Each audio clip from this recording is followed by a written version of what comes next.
Se eu pedir para você me dar um exemplo de plantas, muito provavelmente você vai me dar exemplos de plantas que estão nesse grupo que a gente vai estudar hoje. Você pode me falar nome de plantas que possuem flores, semente, frutos. E essas plantas, elas são classificadas aí no grupo das angiospermas. Meu nome é Aline, sou professora de biologia e te convido para vir comigo estudar e saber um pouco mais sobre as angiospermas.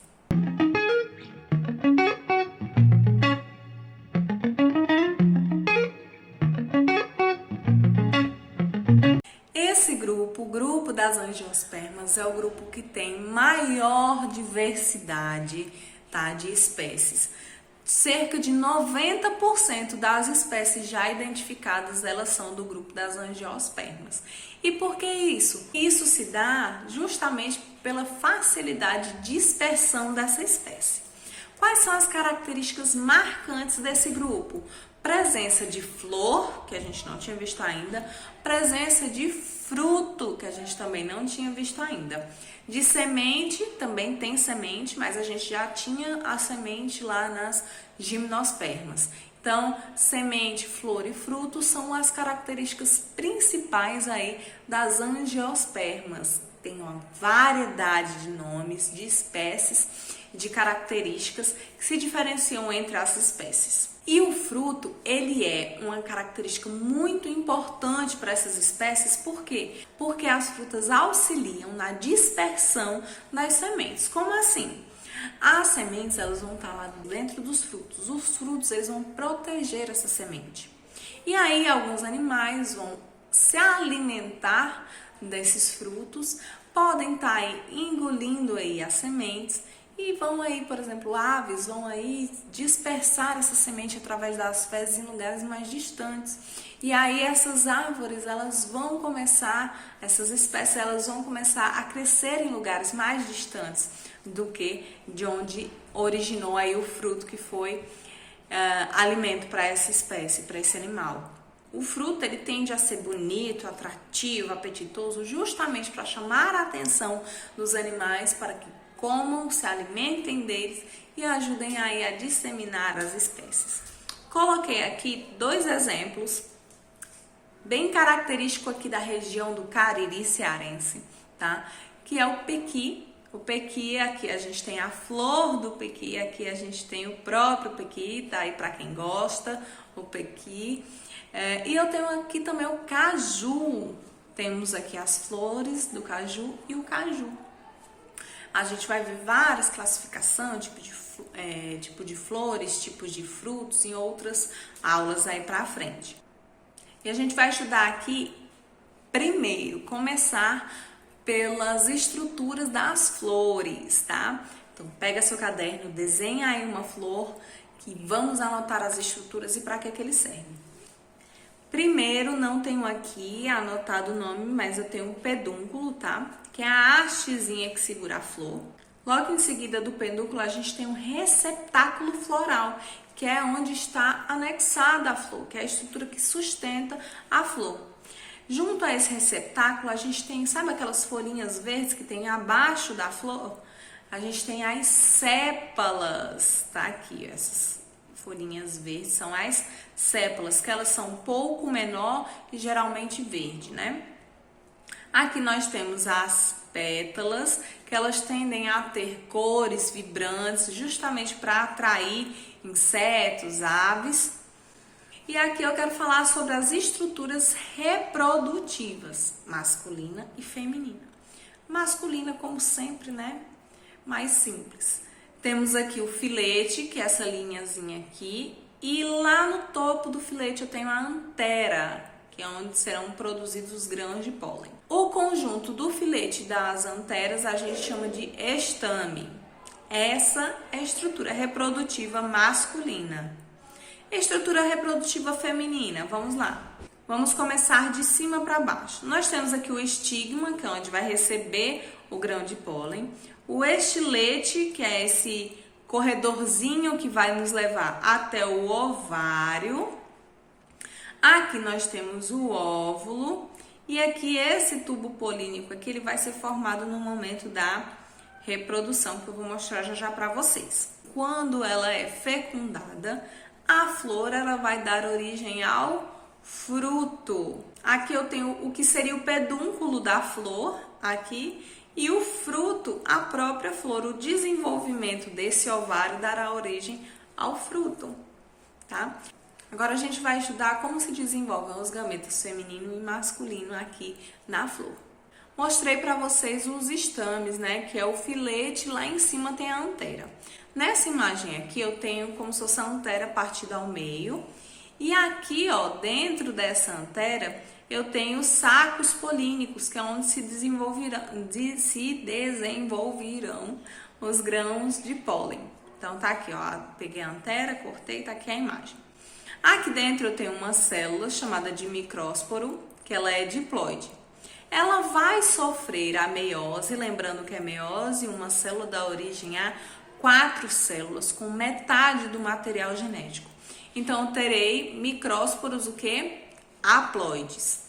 Cada micrósporo desse vai sofrer mitoses, e essa mitose vai dar origem ao grão de pólen. Dentro desse grão de pólen, as duas células que são resultados dessa mitose vão dar origem aqui a dois núcleos, né? Aqui a célula generativa ou reprodutiva, e aqui a célula vegetativa. Quem assistiu à aula anterior sobre gimnosperma já entende qual a importância desses dois núcleos aí dentro do grão de pólen, tá? Então, só resumindo, uma célula diploide sofre meiose e dá origem a 4 células haploides. Essas células haploides, os micrósporos haploides, vão sofrer mitoses. Dessas mitoses darão origem ao grão de pólen, que terão a célula vegetativa e a célula generativa ou reprodutiva. Lá na estrutura feminina, vamos ver como é que ocorre o desenvolvimento dos gametas. Eu tenho aqui o óvulo, tá? Parece uma mãozinha assim, né? Dentro desse óvulo eu tenho o megásporo diploide, que vai sofrer o quê? Meiose. Aí vamos lembrar. Uma célula, de novo, uma célula que sofre meiose, ela dá origem a 4. Qual é a diferença aqui? Dessas 4, uma vai ser uma célula reprodutiva de fato, e as outras 3, elas vão se degenerar, certo? São células atrofiadas que não vão ter função aí na reprodução. E aí, uma célula mãe deu origem a 4 células, 3 se degeneram e uma continua lá, que é o megásporo haploide.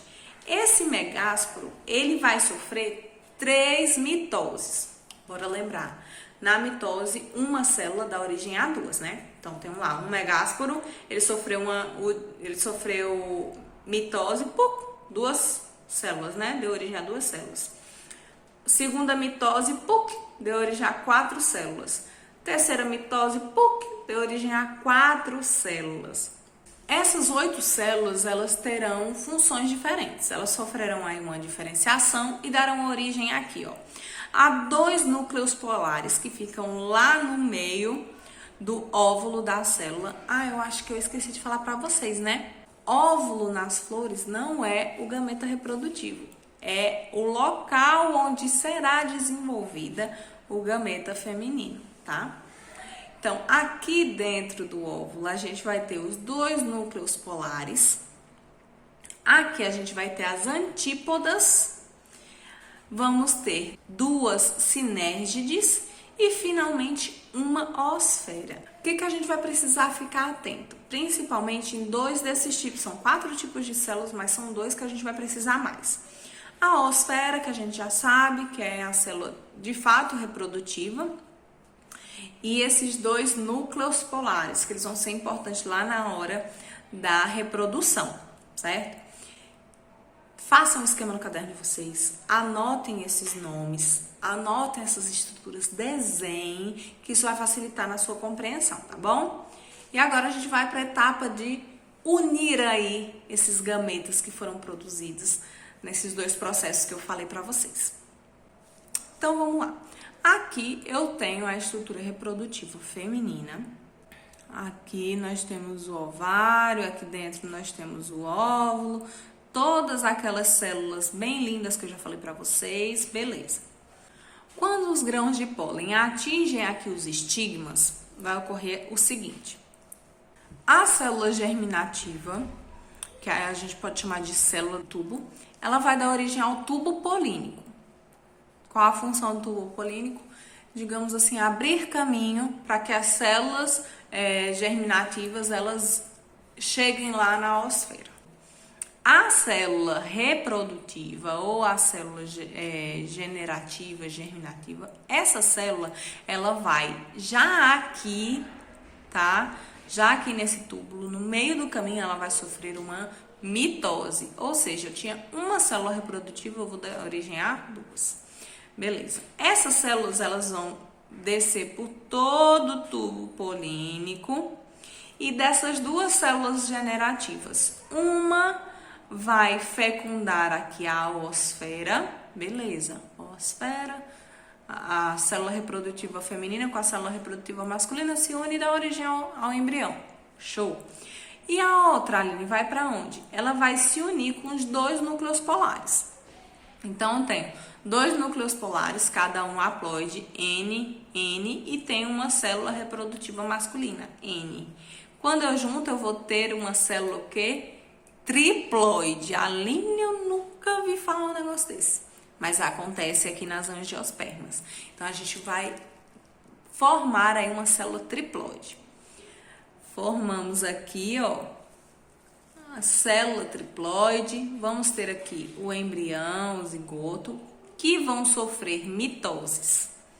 E aí, o que vai acontecer? A oosfera fecundada vai dar origem ao embrião.